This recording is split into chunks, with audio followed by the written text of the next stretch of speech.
नई नई सास बनने जा रही लक्ष्मी को उसके रिश्तेदारों ने अच्छे से समझा दिया था।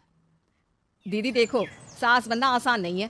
कहने को बहू आ जाती है, लेकिन सारे घर में हक ऐसे कर लेगी जैसे तुमने तो इतने साल से घर के लिए कुछ किया ही ना हो। और नहीं तो क्या, मेरी वाली ने तो घर का नक्शा ही चेंज करवा दिया था। कहती है खिड़की यहाँ नहीं वहाँ करो, दरवाजा इस दिशा से खोलो और न जाने क्या क्या।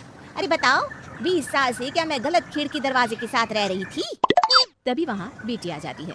हाँ माँ, और पक्का भाभी आने के बाद तो मेरा हाल बुरा ही होना है। तुम हर बात पर मुझे इग्नोर करोगी। हे भगवान, इतना सब कुछ होता है बहू के आ जाने पर, मुझे तो पता ही नहीं था। अरे एक हमारा जमाना था। अरे हमारा जमाना तो भूल ही जाओ कि सास के हाथ में कमान होती थी और हम कठपुतली। जीवन भर कठपुतली ही रहना है, पहले सास की और अब बहू की। खैर, मुर्गे की अम्मा कब तक खैर मनाती। हो जाती है बेटी की शादी और घर आ जाती है प्यारी सी पल्लवी। माँ जी चाय लीजिए। सास जो कि पहले से डरी हुई थी, हाँ लाओ लाओ, लेकिन चाय पीती ही थू, अरे इसमें किरकिरा सा क्या है, चाय में चीनी तो है ही नहीं। माँ जी वो ये बता रहे थे कि आपको शुगर की बीमारी है तो मैंने चीनी की जगह गुड़ का पाउडर डाला है, वो शुगर के लिए ठीक रहेगा। सास गुस्से से लाल हो जाती है। अरे नहीं नहीं, मैंने जीवन भर चीनी की ही चाय पी है, तो मैं तो चीनी वाली ही चाय पीऊंगी। तुम आई और मैं नियम बदल दूं? ऐसी सास नहीं हूं मैं, समझी? पल्लवी को समझ में नहीं आता कि सास को हो क्या गया है। अरे माँ जी हुआ क्या है, आप तो भड़क गई। तभी वहाँ ननद आ जाती है। तो आप काम ही ऐसा कर रही है ना भाभी? अरे भाई मैंने क्या किया, शुगर के पेशेंट को चीनी नहीं पीनी चाहिए तो मैंने चाय में चीनी नहीं डाली। इसमें मुझे तो नहीं लगता कि मैंने कुछ गलत किया। भाभी पहली बात ये कि जबान चलाने की जरूरत नहीं है, क्योंकि हम लोगों को भी बोलना आता है।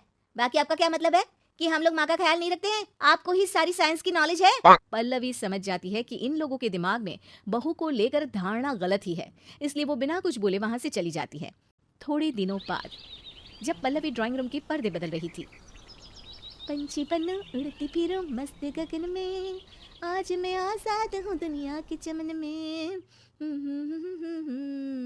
वाह जी वाह, आजाद होना तो अच्छी बात है, लेकिन हम लोग भी गुलाम नहीं है। ये पर्दे किससे पूछकर बदले जा रहे हैं, जरा बताओगी? अरे सासू माँ, जब से आई हूँ सोच रही थी कि पर्दे ठीक नहीं है।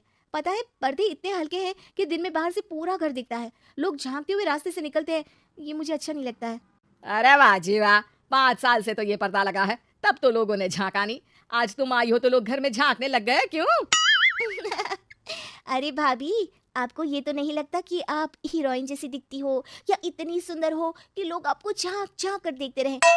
मैं भी रहती हूँ इस घर में, लेकिन मजाल है।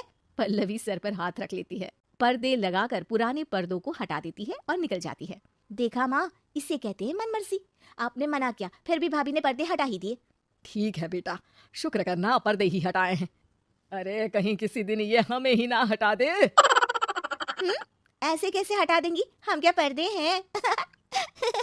दिन बीतते हैं और एक दिन सास और ननद वॉक पर निकली होती है कि पड़ोसन।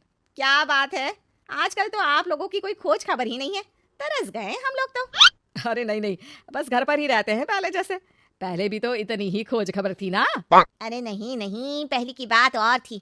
और बताओ बेटा, बॉयफ्रेंड से चक्कर चल रहा है कि खत्म हो गया? पहले तो पर्दे से दिख जाता था कैसे तुम सारा दिन टेलीफोन पर लगी रहती थी, कभी शर्माती कभी रोती। अब तो पर्दे भी मोटे लगा लिए तो कुछ ठीक से दिखाई भी नहीं देता। हाँ? अब नहीं मतलब कोई ना होता है इस उम्र में। और बताओ बहन जी, बेचारी बहू से तो पहले रोज तानेबाजी होती थी आपकी, रोज देखती थी कैसे उस पर आप दोनों मिलकर बरसा करती थी। अब ठीक है ना वो? चल बेटा, ये औरत तो पागल हो गई है। अरे पागल नहीं, आदत हो गई थी। जब मन उबा तो आपकी खिड़की से झांक लिया करती थी, अब कुछ दिखाई नहीं देता तो। सास और ननद घर आती हैं, जहाँ बहू पर्दों को बदलने के लिए खड़ी होती है। अरे ये क्या कर रही हो? आपने ही कहा था ना पर्दे बदल देना। अब उस दिन तो उतारे थे, सोचा धोकर लगाऊंगी, आज सूख गए हैं तो लगा देती हूँ। तभी ननद चिल्लाती है, अरे नहीं नहीं भाभी, ठीक है ये पर्दे रहने दो। वो पर्दे कम, सीसीटीवी ज्यादा थे पड़ोसियों के लिए। समझ में आ गया अब आपको? हाँ हाँ आ गया, अब जरा चाय तो बना कर ला दे। पल्लवी सास को चाय लाकर जैसे ही देती है, चाय पीकर सास झूमने लगती है और जमीन पर गिर जाती है। हाय रे भाभी, क्या मिलाकर पिला दिया माँ को, वो तो गिर ही गई। तभी बेटा डॉक्टर लेकर आता है।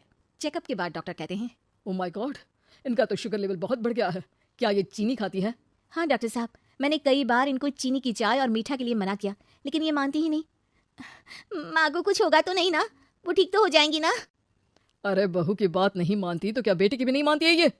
बेटा, आप नहीं रोकती अपनी माँ को चीनी की चाय और मीठा खाने से?